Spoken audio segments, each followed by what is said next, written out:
اپنے خیالات کو قابو میں کریں، اپنی نماز میں یکسو ہو جائیں۔ پڑے سجدے میں ہوں اور کھڑے دکان پہ ہوں تو پھر سجدہ سرور بخش نہیں ہوگا، پھر قیام لذت آفری نہیں ہوگا۔ تو اپنی نماز کو اس قدر یکسو کر لو کہ جب تم سجدے میں ہو، قیام میں ہو، رکوع میں ہو تو سجدے، قیام اور رکوع کی لذت تمہیں حاصل ہو رہی ہو، تو پھر معراج کی لذتیں تمہیں نماز میں نصیب ہوں گی اور قرار نصیب ہوگا۔ تو کہا میں نے کچھ لوگوں کو دیکھا کہ ان کے سر کوٹے جا رہے ہیں، اور میں نے پوچھا یہ کون لوگ ہیں؟ تو کہا یہ وہ لوگ ہیں کہ جو نماز نہیں پڑھا کرتے تھے، جن کے سر نماز سے بوجھل رہتے تھے۔ پھر کچھ لوگوں کو دیکھا معراج کی شب، فرماتے ہیں کہ ان کے آگے اور پیچھے چیتھڑے بندھے ہوئے ہیں اور وہ کانٹے دار جھاڑیاں تھوہر کھا رہے ہیں، گرم پتھر چاٹ رہے ہیں اور کھا رہے ہیں۔ تو میں نے پوچھا کہ یہ کون بد نصیب لوگ ہیں؟ تو کہا یہ وہ لوگ ہیں جو اپنے مال کا صدقہ نہیں دیا کرتے تھے، مال کی زکوٰۃ نہ ادا کرنے والے سخت عذاب میں مبتلا ہوں گے اور اللہ کے قہر و غضب کا شکار ہوں گے۔ اور پھر فرمایا میں نے ایسے لوگوں کو بھی دیکھا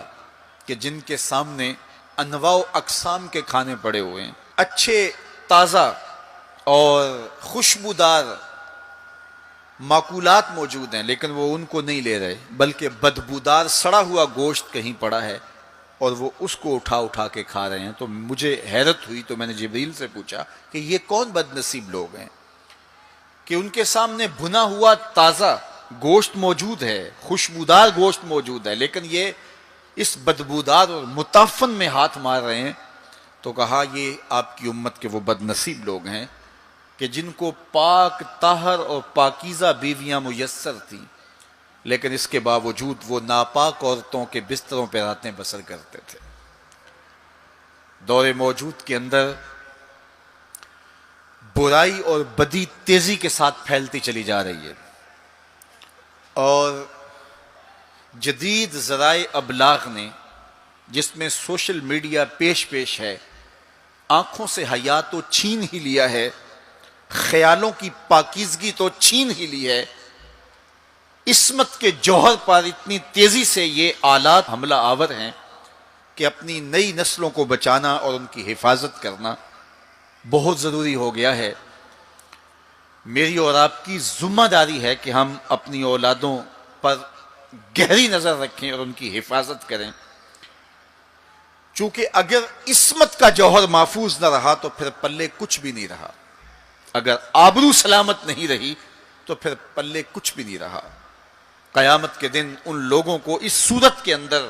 لایا جائے گا کہ وہ یہ غلیظ کھانے کھا رہے ہوں گے، اور ذلت اور رسوائی کی وہ زندگی ان کو سہنا پڑے گی اور اللہ کے قہر و غضب کا شکار ہونا پڑے گا۔ اپنی خلوت کو اور اپنی جلوت کو پاکیزہ رکھنے کی کوشش کرو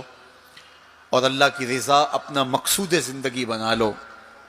وہ آنکھ جو غیر محرم کو شہوت کی نظر سے دیکھتی ہے، قیامت کے دن جہنم کی آگ سے بھر دی جائے گی۔ اپنے خیالوں کو بھی پاکیزہ کرو، اپنی سوچوں کو بھی پاکیزہ کرو، اور اپنی زندگی کی ایک ایک ساعت کو اپنے مالک کے حضور